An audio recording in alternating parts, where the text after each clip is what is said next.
Yes, so I really appreciate the mention sort of that Lorena said about like access and health. And I think that I've seen a lot of disability activists be like, welcome to our world. Now everybody's thinking about accessibility and thinking about access. And we have been fighting for this since the passage of the ADA. So I think a lot more people are like understanding the point of view of people who have been chronically marginalized for access. Because what we're talking about is access, right? Like your health is diminishing your access to whatever you may want to do, number one.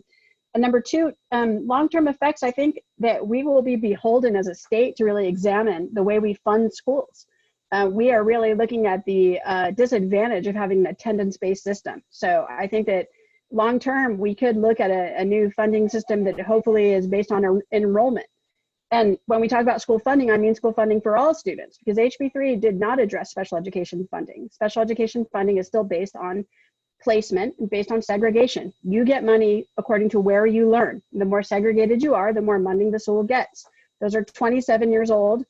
And I fear that because of the COVID crisis, that funding or that goodwill to change special education funding will not be there because of ableism. They're going to be like, oh, that's too hard. We're not going to touch it until, next session or next session or next session.